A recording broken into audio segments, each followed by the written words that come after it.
अरे जल्दी जल्दी चलो, हमें रात होने से पहले किसी भी हाल में ये जंगल पार करना होगा। बस इस जंगल को पार कर लें, उसके बाद तो सारी समस्या खत्म हो जाएगी। जल्दी करो। हाँ, बोल तो तुम सही रहे हो। एक तो ये जंगल इतना बड़ा है और ऊपर से यहाँ तरह तरह के डाकू और शिकारी घूमते हैं, और ऊपर से आज हमारे पास महाराज के दरबार के सारे खजाने की जिम्मेदारी है। हाँ, यही तो बात है कि सारा खजाना हमारे पास है, तो हम ही को। अरे रे रे रे रे रे रे रे रे, ये क्या हो गया? नहीं नहीं नहीं नहीं नहीं नहीं नहीं नहीं। राजा चंद्रगुप्त के सैनिक जो उनके खजाने की जिम्मेदारी लिए हुए आ रहे थे, वो उस खजाने के साथ एक बड़े गड्ढे में गिर जाते हैं। गड्ढा बहुत बड़ा था और अब उनके लाख कोशिश करने के बाद भी वो बाहर नहीं निकल पा रहे थे। जंगल में उनके सिवाय और कोई नहीं था, मानो कि इस गड्ढे को किसी शिकारी ने अपने शिकार के लिए खोदा हो।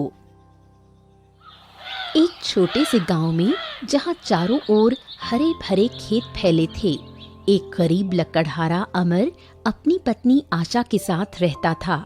दिन रात मेहनत करने के बावजूद उनके घर में 2 वक्त की रोटी भी मुश्किल से मिल पाती थी। अमर रोज अपने भाग्य के भरोसे जंगलों में जाकर लकड़ी काटा करता था। उसे ऐसा लगता था कि उसे अपनी मेहनत का फल एक ना एक दिन जरूर मिलेगा। हे भगवान, कब तक ऐसे चलेगा? अरे कभी तो हमारे दिन बदलेंगे ना। इतनी मेहनत करने के बाद भी जो गरीबी हमारा पीछा ना छोड़ रही।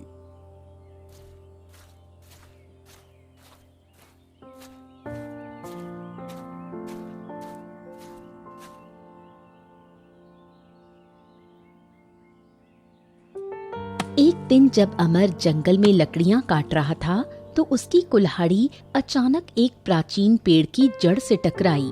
उस जगह से एक सुनहरी चमक निकली और जमीन से एक चमकता हुआ कंगन बाहर आया। ये क्या है ससुरा, ये कौन सी चीज है? हाँ, आज तो लगता है कि कुछ अनोखा हाथ लगा है। उठाकर तो देखें क्या है जो। जैसे ही अमर ने कंगन को उठाया, उसमें से एक दिव्य आत्मा बाहर निकली। ये आत्मा किसी एक बंदर की लग रही थी और उस आत्मा के चारों ओर एक अलौकिक आभा थी। हे दयालु लकड़हारे, मुझे मुक्त कर दो। मैं कोई साधारण आत्मा नहीं हूँ। यदि तुमने मुझे आजाद किया ना, तो तुम्हारी ईमानदारी का फल तुम्हें मिलेगा। तुम तो एक बंदर लग रहे हो और तो तुम बोल रहे हो। ये कैसे हो सकता है? ये क्या चक्कर है भाई? हाँ, मुझे पता है कि तुम्हें इस सोने के कंगन को देखकर इसे लेने का मन कर रहा होगा, लेकिन देखो, मुझे मुक्त कर दो। मैं तुम्हारा उपकार कभी नहीं भूलूंगा। देखो, हम एक गरीब आदमी जरूर हैं, लेकिन किसी की जिंदगी छीनना हमारी फितरत में नहीं है। और अगर ये कंगन ना लेने से तुम आजाद हो सकते हो तो ठीक है भैया, ये लो कंगन, हम फेंक ही देते हैं। नहीं चाहिए हमें ये कंगन उंगन सोने का। जाओ, तुम आजाद हो जाओ, मजे करो। अमर ने कंगन को जमीन पर रख दिया और दिव्य आत्मा हवा में विलीन हो गई। विलीन होते हुए दिव्य आत्मा बोली, अमर, आज तक मैंने तुम जैसा व्यक्ति नहीं देखा। तुम्हें इस कंगन की जरूरत थी, लेकिन तुमने अपनी परवाह ना करते हुए तुमने मुझे आजाद करने का सोचा। इसीलिए तुम्हारी ईमानदारी का इनाम तुम्हें मिलेगा। तुम्हारा जीवन बदल जाएगा अमर। अमर हैरानी से दिव्य आत्मा को गायब होते हुए देखता रहा। उसे कुछ समझ नहीं आ रहा था कि क्या हो रहा है। कुछ देर बाद वो थका हारा घर लौटा, लेकिन जैसे ही वो अपनी झोपड़ी के पास पहुंचा, उसकी आंखें फटी रह गईं। झोपड़ी के आगे उसकी पत्नी आशा वहां खड़ी थी। ये क्या? तुम बाहर काहे खड़ी हो? अरे अमर, तुम आ गए। मैं कब से तुम्हारा इंतजार कर रही थी। चलो जल्दी मेरे साथ आओ। अमर को कुछ समझ में नहीं आया। वो अपनी पत्नी के साथ जल्दी से घर के अंदर गया। अंदर जाते ही वो चौंक सा गया। उसकी आंखों के सामने बहुत सारे सोने के सिक्के और सोने के सामान रखे थे। अमर, देखो ये सब क्या हो गया। मैं झोपड़ी में बैठी थी कि अचानक रंग बिरंगी किरणों से ये इतने सारे सोने के सिक्के और ये इतने सारे सोने के सामान यहाँ आ गए। मुझे तो समझ में नहीं आ रहा कि ये क्या हो रहा है। ओ बाप रे बाप! अरे हे भगवान, ये सच है या फिर हम कोनो सपना देख रहे हैं? अरे अब लगता है भगवान ने हमारी सुन ली। अब हमारे दिन बदल गए हैं। हाँ, अब हमारे समझ में आया। ये सब तो जादुई कंगन का कमाल है। और ऊ जो दिव्य आत्मा हमको दिखा था ना, हाँ, ये सब उसी का दिया हुआ वरदान है। अब अमर बहुत अमीर हो गया।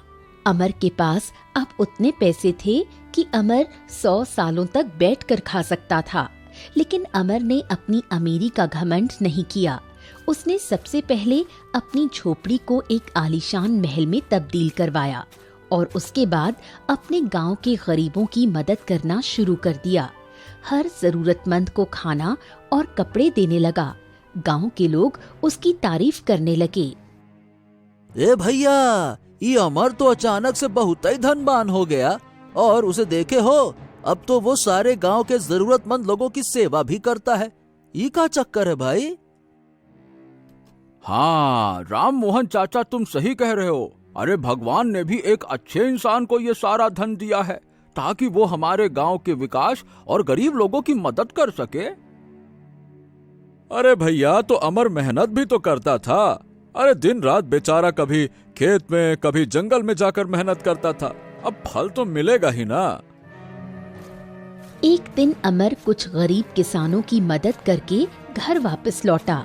तभी उसकी पत्नी आशा उससे बोली, तुम बता रहे थे कि ये सब कुछ उस जादुई कंगन के वरदान के कारण हुआ है और किसी दिव्य आत्मा का भी जिक्र किया था तुमने। तुम्हें जाकर उस दिव्य आत्मा का धन्यवाद करना चाहिए। हाँ, ये बात तो तुमने बिल्कुल सही कही। हम भी काफी दिन से सोच रहे थे कि आखिर धन्यवाद तो करना चाहिए भाई। दूसरे दिन अमर खुशी खुशी शाम को सीधे उसी प्राचीन पेड़ के पास पहुंचा और अपने आप से बोला, पिछली बार कुल्हाड़ी चलाई तो दिव्य आत्मा अचानक से हमारे सामने आ गई। पता नहीं इस बार आएगी या नहीं आएगी। एक काम करते हैं, उसे आवाज लगाकर देखते हैं, क्योंकि वो है तो एक जादुई आत्मा ना। हाँ। इतना बोलकर अमर उस दिव्य आत्मा को आवाज लगाते हुए बोला, जादुई आत्मा, ओ जादुई आत्मा, अरे कहाँ हो तुम? जादुई आत्मा, मुझे तुमसे बातचीत करनी है। अरे ओ जादुई आत्मा। अमर ने इतना कहा ही था कि तभी रंग बिरंगी किरणों से वो दिव्य आत्मा अमर के सामने प्रकट हो गई और अमर उस आत्मा को देख खुश हो गया। तभी वो दिव्य आत्मा अमर से बोली, क्या हुआ अमर? तुम तो बहुत धनवान बन चुके हो।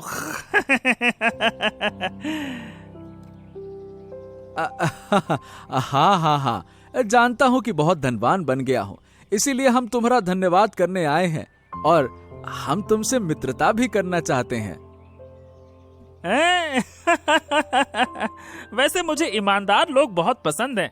तुम्हारा जब मन हो मुझसे बातचीत करने आ जाया करो। बस मुझे जादुई आत्मा ऐसी कहकर आवाज लगा देना, बस इसके बाद तो मैं यूं छलांग मारता हुआ आ जाऊंगा। इतना कहकर वो दिव्य आत्मा फिर से गायब हो गई और अमर खुशी खुशी अपने घर चला आया। उस दिन से अमर रोज उस प्राचीन पेड़ के पास चला जाता और जादुई आत्मा को आवाज लगाता और घंटों उससे बातें करता। एक दिन अमर उस दिव्य आत्मा से बात करके घर वापस लौट ही रहा था कि रास्ते में उसे एक बुढ़िया दिखी जो बहुत परेशान लग रही थी। कोई है, कुछ खाने को दे दो, बहुत भूख लगी है, मेरे पास अभी पैसे नहीं हैं। अरे बूढ़ी माँ, आप इतनी परेशान क्यों लग रही हैं? क्या बात है? अरे बेटा, 2 दिन से कुछ नहीं खाया। अगर तुम्हारे पास कुछ पैसे हो तो दे दो, मेरी बहुत मदद हो जाएगी बेटा। हाँ हाँ बूढ़ी माँ, हम आपको अभी कुछ पैसे दे देते हैं। ये लो, खाना खा लेना, ठीक है ना?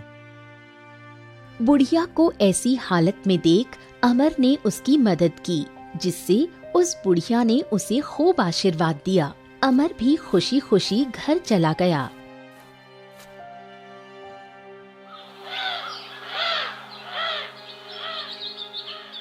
एक दिन गांव की चौपाल पर अमर की प्रशंसा हो रही थी। इत्तेफाक से लालची सेठ रामदास वहां से गुजर रहा था। अरे बाबा, ए भैया, ये अमर तो अब गांव का मसीहा बन गया है। देखो देखो देखो, कैसे इसकी किस्मत बदल गई। हाँ, ये बहुत अच्छी बात है। अरे भैया, अमर जैसा इंसान तो 100 साल में एक बार जन्म लेता है। अरे उसने तो कुछ दिनों से गांव की बहुत ही मदद की है। लालची सेठ रामदास ने ये बातें सुनी और उसका खून खौल उठा। वो गुस्से से भरा अपने घर चला गया। घर आते ही उसकी पत्नी ने उसे इतने गुस्से में देख बोला, क्या हुआ, तुम इतने गुस्से में क्यों हो? अरे मुझे तो समझ में नहीं आ रहा कि इस ससुरा अमर की किस्मत इतनी बदल कैसे गई। अरे कल तक तो वो एक मामूली सा लकड़हारा था और आज गांव का सबसे धनवान आदमी बन गया। ऊपर से गांव वाले भी उसका सम्मान करते हैं। पैसा दिखा नहीं कि लाल टपकाते हुए गांव वालों की नीयत बदल गई। अरे ये गांव वाले भी ना अब मुझे अनदेखा करने लगे हैं। ये सब कुछ उस अमर के कारण हुआ है। तभी लालची सेठ रामदास का नौकर दीपक वहां आ पहुंचा। हाँ सेठ जी, आप बिल्कुल सही कह रहे हैं। अरे वो अमर तो दोनों हाथों से धन लुटाए जा रहा है, लुटाए जा रहा है। फिर भी उसके पास इतना धन है कि खत्म ही नहीं होता। जरूर कोई न कोई बड़ा रहस्य है सेठ जी। हाँ, हमको भी यही लग रहा है। अरे वरना कोई अपनी मेहनत के पैसे भला इन गरीब और लाचार किसानों पर क्यों ही लुटाएगा। अच्छा सुन दीपकवा, कल से तू अमर पे नजर रख। पता लगा कि उसकी किस्मत अचानक से इतनी बदल कैसे गई। कुछ ना कुछ तो दाल में काला है। लालची सेठ रामदास का नौकर दीपक अगले ही दिन से अमर पर नजर रखने लगा। कुछ दिन बाद उसने देखा कि अमर उस प्राचीन पेड़ के पास पहुंचा और उसने जादुई आत्मा को आवाज दी। ओ जादुई आत्मा, अरे देखो तुम्हारा मित्र आ गया। कहाँ हो? अरे ओ दिव्य आत्मा। अमर के बस इतना बोलने पर वो दिव्य आत्मा रंग बिरंगी रोशनी के साथ प्रकट हो गई। अरे आत्मा जी, क्या बात है, आज तो बहुत ही खुश हो। हाँ हाँ हाँ, तुम्हारा वाकई में बहुत बहुत धन्यवाद। आज तुम्हारे वरदान के कारण ही गांव में हमारी इतनी प्रशंसा हो रही है। सब हमें नमस्ते करते हैं। अरे हम कहीं भी चले जाएं, सब हमसे बात करते हैं, वो भी आगे होके। और तो और अब मुझे पूरे गांव में सम्मान मिल रहा है। मजा आ रहा है, सब बहुत खुश हैं। नहीं अमर, ये तुम्हारी ईमानदारी का फल है। मैंने सिर्फ तुम्हारी सच्चाई और नेक दिली के कारण तुम्हें ये वरदान दिया था, क्योंकि अगर उस दिन तुमने मेरी फिक्र ना करते हुए वो सोने के कंगन में ही खुश होकर मुझे इस पेड़ के पास फिर से कैद छोड़ देते, तो शायद आज तुम्हें ये सब ना मिलता। हाँ। अमर और ये दिव्य आत्मा बात कर ही रहे होते हैं कि दीपक ने ये सब सुन लिया और दौड़ता हुआ लालची सेठ रामदास के पास पहुंचा।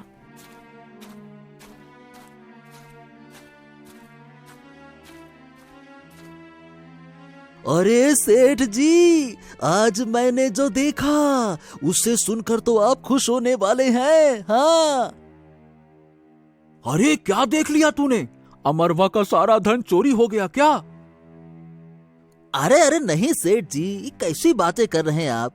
सुनिए, आज जब मैं अमरवा का पीछा करते हुए गया तो हमने सब कुछ देख लिया। अमर की अमीरी का राज है वो जादुई आत्मा, और वो आत्मा जंगल में उस प्राचीन पेड़ पे रहता है। उसने अमर को वरदान दिया है, तभी तो आज अमर ये सब कुछ कर पा रहा है। ये है असली राज।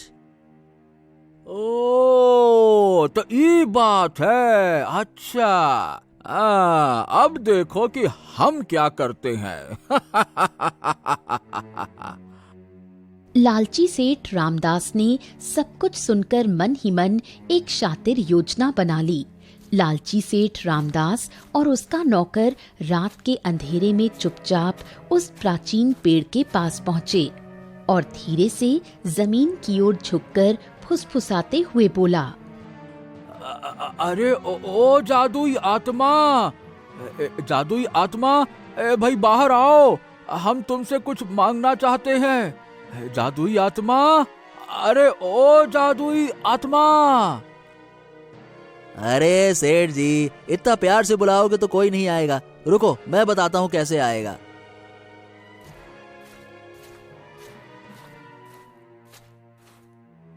तभी दीपक उस पेड़ को हिलाने और पैर से मारने लगा। कुछ पल बाद जमीन में हलचल हुई और दिव्य आत्मा रंग बिरंगे प्रकाश के साथ प्रकट हो गई। ये तो अमर नहीं है। मेरे मित्र के अलावा कोई भी मुझे इस नाम से नहीं बुलाता। और तुम लोग यहाँ पे क्या कर रहे हो? अरे उस अमर को छोड़ो ना, मैं तुम्हें बुला रहा था। अच्छा, मैं क्या कह रहा हूँ कि मुझे भी वरदान चाहिए और मैंने सोच रखा है कि मुझे वरदान में क्या क्या चाहिए। मुझे वरदान तो मिलेगा ना? हाँ, सेठ जी को वरदान दे दो, दे दो। वो मुझे भी थोड़ा बहुत सोना दे देंगे। तुम्हारे चेहरे और तुम्हारी बातों से साफ पता चलता है कि तुम लोग एक नंबर के लालची इंसान हो और तुम्हारे भीतर से लालच की बू आ रही है। मैं लालची लोगों को वरदान नहीं देता। चले जाओ चुपचाप यहाँ से। लालची सेठ रामदास और उसका नौकर दीपक आत्मा का ये रूप देख डर गए और समझ गए कि वो सिर्फ ईमानदार लोगों को ही वरदान देता है। इसलिए वो दोनों रात के अंधेरे में अपने घर वापस आ गए। लेकिन तभी लालची रामदास सेठ के दिमाग में एक शातिर योजना आ गई। अरे दीपकवा, मैं क्या कह रहा हूँ कि अगर हम अमर को बेईमान साबित कर दे तो शायद ये आत्मा उससे वरदान वापिस ले ले और फिर मैं आत्मा से वरदान पा सकूं। क्या कहता है? अरे हाँ सेठ जी, ये आपका आइडिया तो बहुत ही जबरदस्त है। हाँ।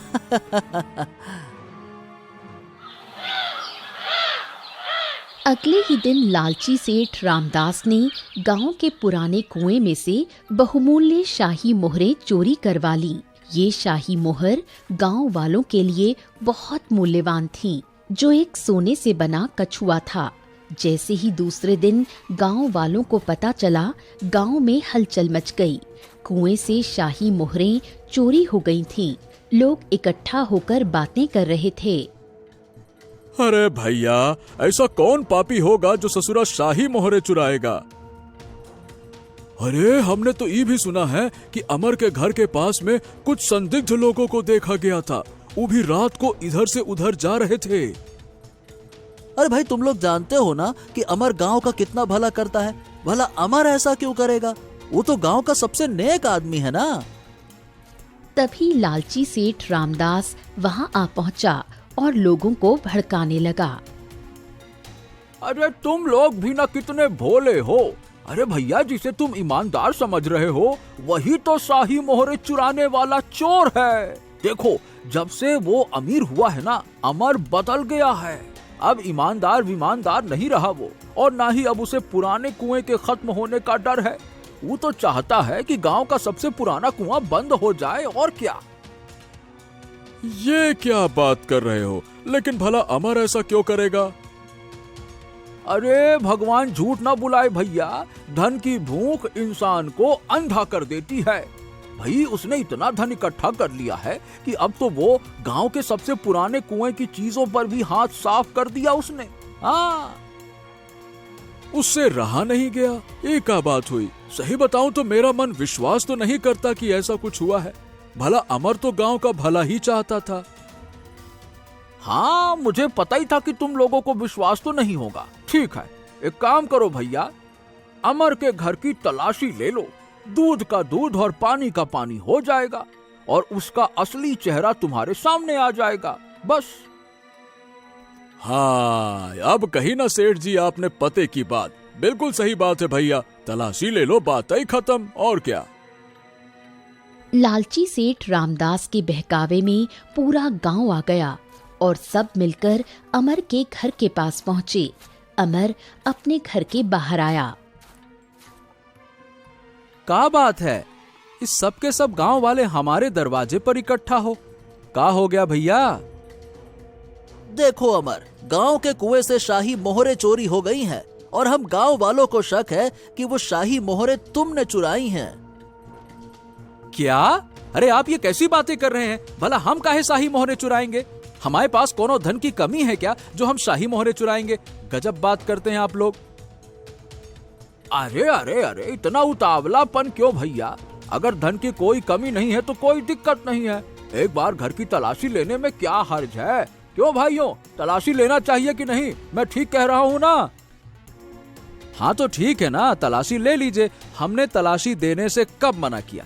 आप बिल्कुल तलाशी लीजिए, लेकिन एक बात हमारी भी सुन लीजिए। आज हमें बिल्कुल पक्के तौर पे पता चल गया कि आप सब लोग हमारे बारे में क्या सोचते हैं। हाँ। तभी गांव वालों ने अमर के घर की तलाशी ली और थोड़ी देर बाद उन्हें अमर के घर में वो शाही मोहरे मिल भी गईं, क्योंकि लालची सेठ रामदास ने पहले से ही अमर के घर में मोहरे छिपा दी थी। मोहरे मिलते ही गांव वाले अमर पर भड़क उठे, उसे उल्टा सीधा सुनाने लगे, भला बुरा बोलने लगे। ये देखो, ये है भैया असली राज। अमीर बनते ही ये अमर बदल गया, ईमानदारी इसकी फुर्र हो गई। ये देखो, ये सोने का कछुआ, यानी हमारे पुराने कुएं का शाही मोहर, इसे अमर ने ही चुरा रखा था। अरे इससे तो मन कर रहा है कि इसको यही मार दूं साले को। चलो भाई लोग, आज इस अमर का चेहरा सबके सामने आ गया। आज से ही चोर गांव में मुंह दिखाने लायक नहीं रहा। चोर कहीं का। ये बोल सारे गांव वाले अमर को सुना के वहां से चले गए। अमर बहुत ज्यादा उदास हो गया। तभी थोड़ी देर बाद जब शाम हुई, तब सेठ रामदास गांव के 2 किसानों के साथ उस प्राचीन पेड़ के पास पहुंचा। अरे ओ जादुई आत्मा, जादुई आत्मा, अरे अब तो बाहर आओ, आज तुमसे बहुत सारी बातें करनी है। बाहर आओ, बाहर आओ। अरे लालची रामदास तो फिर से आ गया, अब क्या मांगने आया है? अरे जादुई आत्मा जी, अब मैं कुछ मांगने नहीं आया, बल्कि मैं तो आपको एक सच बताने आया हूँ। वो अमर है ना, जिसे आपने इतना धनवान होने का वरदान दे दिया था, वो कोई ईमानदार नहीं है। वो एक नंबर का बेईमान चोर आदमी है। उसके भीतर इतना लालच आ गया कि वो हमारे गांव की सबसे पुरानी शाही मोहर को भी चुरा लिया उसने। हाँ, बिल्कुल मैं सच कह रहा हूँ, चाहे तो आप गांव वालों से पूछ सकते हो। सेठ रामदास के कहने पर गांव वालों ने आत्मा को सारी बात बता दी, जिससे ये दिव्य आत्मा गुस्सा हो गई और बोली, ओह, अगर ऐसी बात है तो ठीक है, मैं आज से ही अमर का सारा धन और मेरा दिया हुआ वरदान वापस लेता हूँ। हाँ, और तुम लोगों का वाकई में बहुत बहुत धन्यवाद, जो उस बेईमान अमर की सच्चाई मेरे पास लेकर आए।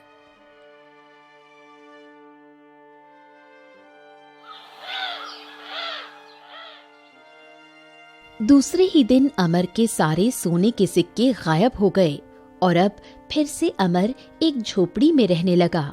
दिन बीत रहे थे और अब अमर बहुत उदास रहने लगा। उसके पास कुछ भी नहीं बचा था।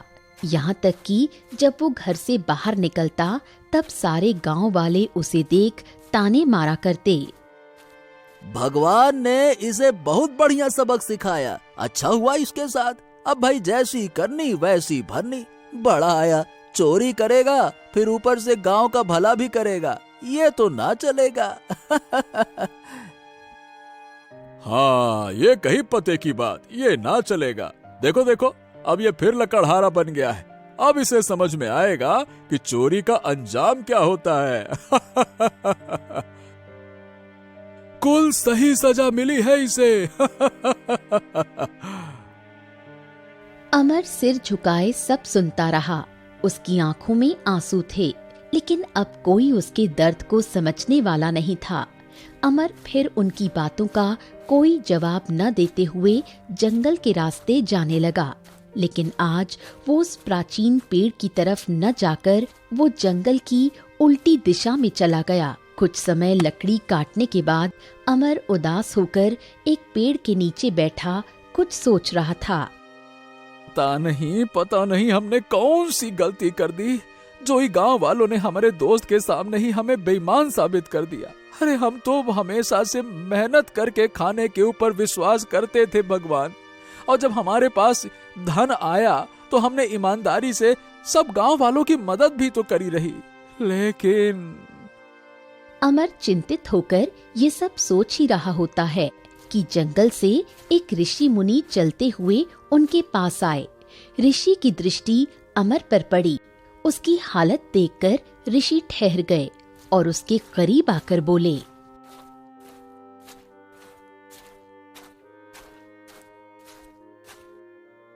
बेटा, कौन हो तुम? इतनी निराशा और दुख तुम्हारे चेहरे पर क्यों है? महाराज प्रणाम, हम अमर हैं, एक गरीब लकड़हारा अमर। लेकिन तुम्हारे चेहरे पर इतना दुख क्यों है बेटा? अमर ने अपनी पूरी कहानी ऋषि को विस्तार से सुना दी। जादुई कंगन के वरदान से लेकर लालची सेठ रामदास की साजिश और गांव वालों के तिरस्कार तक सब कुछ। ऋषि ने ध्यान से सब कुछ सुना। अमर की बात सुनकर ऋषि सब समझ गए और बोले, तुम्हारी आंखों में सच्चाई नजर आती है बेटा, लेकिन वो आत्मा, वो तो सिर्फ एक जादुई आत्मा है, और जब सबूत और गवाह तुम्हारे खिलाफ होना तो कोई भी धोखा खा सकता है। लेकिन मैं तुम्हारे मन की सच्चाई को पढ़ सकता हूँ। महाराज, मैंने आत्मा को बहुत समझाने की कोशिश की, लेकिन उसने मेरी एक बात पर भी विश्वास नहीं किया। भला कोई अपने मित्र के साथ ऐसा कैसे कर सकता है? चिंता मत करो बेटा, चलो मेरे साथ। हम उसी आत्मा के पास चलते हैं। मैं उसे बताऊंगा कि तुम निर्दोष हो और उसे तुम्हारी ईमानदारी को मानना ही होगा। चलो। अमर ऋषि के साथ चल पड़े। दोनों उस प्राचीन पेड़ के पास पहुंचे। ऋषि ने पेड़ के पास जाकर आंखें बंद की और कुछ मंत्र बुदबुदाए। जमीन में हलचल हुई और दिव्य आत्मा प्रकट हो गई। अरे महाराज, आप और इस बेईमान अमर के साथ क्यों घूम रहे हैं? क्या बात है, बताइए। हम यहाँ पे अमर के साथ इसलिए आए हैं क्योंकि हम तुम्हें बता सकें कि इसने गांव की मोहरों को नहीं चुराया था, बल्कि तुमसे भूल हुई है आत्मा। जी हाँ, अमर निर्दोष है। तुमने झूठे सबूतों और झूठी गवाही पर विश्वास कर लिया। महान ऋषि की बात सुन दिव्य आत्मा कुछ देर सोचते हुए बोली, हो, अगर आप ऐसा कहते हो तो ठीक है ऋषि महाराज, मैं मान लेता हूँ कि अमर ने वो मोहरें नहीं चुराई। लेकिन अपनी ईमानदारी को फिर से साबित करने के लिए अमर को 2 परीक्षाएं देनी होंगी। अगर वो 2 परीक्षाएं आसानी से पार कर लेता है तो मैं दोषियों को सजा दूंगा और अमर को उसका वरदान लौटा दूंगा। साथ ही उसे एक राज्य का अनमोल खजाना भी मिलेगा। हाँ, हमें मंजूर है दिव्य आत्मा, हम अपनी सच्चाई साबित करेंगे। बताओ, हमें कौन सी परीक्षा देनी है? पहली परीक्षा में अमर को कल पूरा दिन इसी जंगल में अंदर तक जाना है, और जंगल में अगर तुमको कोई भी लाचार इंसान या फिर कोई जानवर मिलता है तो बिना कोई लालच के उसकी मदद करना है। दूसरी परीक्षा में तुम्हें कुछ भी नहीं करना। जब तुम पहली परीक्षा अच्छी तरह से पास कर लोगे तो तुम्हारी दूसरी परीक्षा भी खुद ब खुद पास हो जाएगी।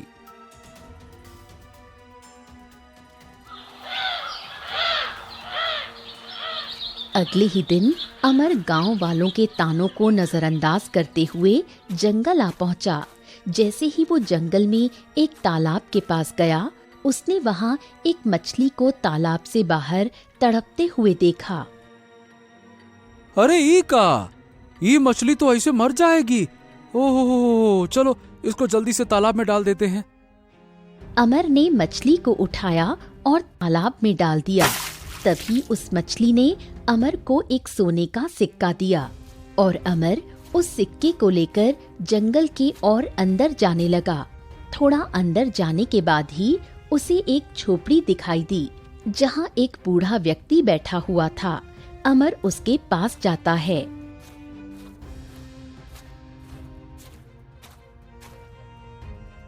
अरे चाचा, आप बहुत परेशान बैठे हैं, क्या बात है चाचा? आप हमको बताइए, हम आपकी कैसी मदद कर सकते हैं? बेटा, हमें अपने बेटे से मिलने शहर जाना है, लेकिन हमारे पास इतने पैसे नहीं है कि हम शहर जा पाए। अच्छा चाचा, तो ऐसी बात है। ए चाचा, अब देखो हमारे पास अभी जायदाद, पैसा, सोना चांदी कुछ नहीं है, लेकिन अगर आप चाहो तो इस सोने का सिक्का रख सकते हो, शायद आपकी थोड़ी मदद हो जाए। अमर ने इस बूढ़े व्यक्ति को वो सोने का सिक्का दे दिया, जिससे वो व्यक्ति थोड़ा खुश लग रहा था और अमर को धन्यवाद कहा। अमर फिर जंगल की ओर निकल गया। थोड़ी दूर चलने के बाद अमर को तेज भूख और प्यास लगी, इसलिए वो एक पेड़ के नीचे बैठ गया। तभी थोड़ी देर बाद अमर को कुछ आवाज आई। कोई है? अरे कोई है क्या? अरे कोई हमें बचा लो, कोई है? ई आवाज तो शायद ऊ दिशा से आ रही है, हमें देखना होगा, शायद कोई मुसीबत में है। अमर उस दिशा में गया। उसे एक बड़ा गड्ढा दिखा जहां से आवाजें आ रही थीं। ये आवाज तो गड्ढे से आ रही है। रुको रुको रुको, देखता हूं, शायद कोई गिर गया है इसके अंदर।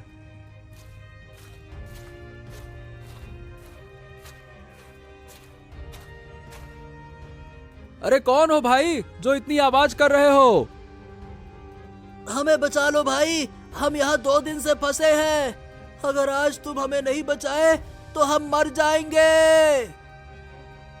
अरे ये तो राजा चंद्रगुप्त के सैनिक है। अरे लेकिन आप लोग यहाँ कैसे फंस गए? हमें नहीं पता था कि यहाँ कोई गड्ढा किया हुआ है और हम अचानक से यहाँ पे गिर गए। अब तुम हमें किसी तरह से जल्दी से बाहर निकालो ना। हाँ, रुको, मैं तुम्हें बाहर निकालता हूँ। अमर ने एक डंडे के सहारे दोनों सैनिकों के साथ साथ राजा के सारे खजाने जो गड्ढे में गिर गए थे उनको भी बाहर निकाला। सैनिकों ने अमर का बहुत शुक्रिया अदा किया और उन्होंने बोला कि इसकी बहादुरी को वो राजा चंद्रगुप्त को जरूर बताएंगे। कुछ समय बाद रात हो गई और अमर भी सारे लोगों की मदद कर घर वापस आता है।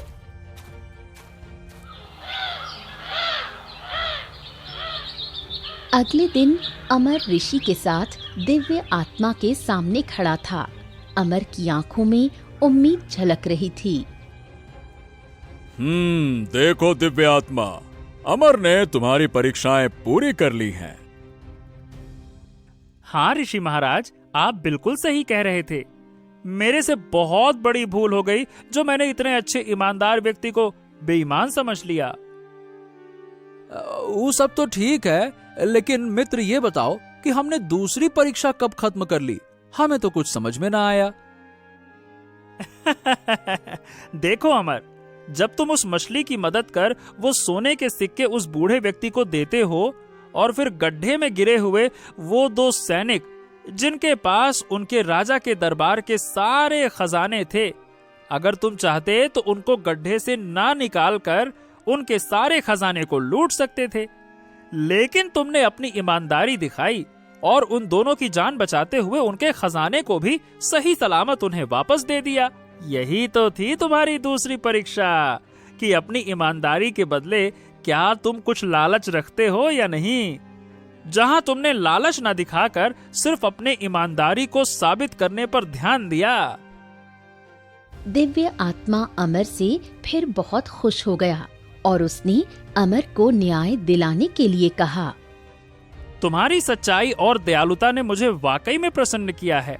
मैं तुम्हें धनवान बनने का वरदान फिर से देता हूँ और साथ में बेशकीमती खजाना भी। अचानक दिव्य आत्मा के चारों ओर सुनहरी रोशनी फैल गई। जमीन में हलचल होने लगी।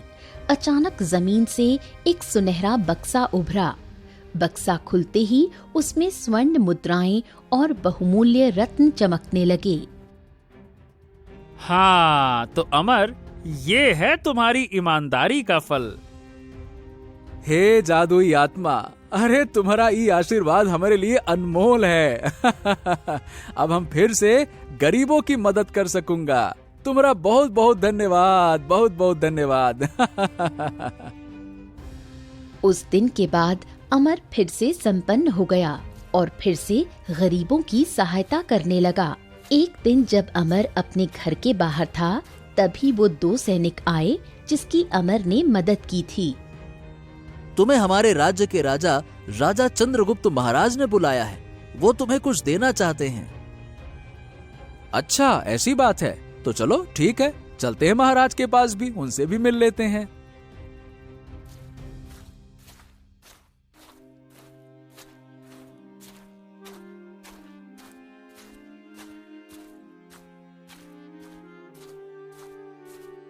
तभी राजा चंद्रगुप्त अमर को देख बहुत खुश हुए।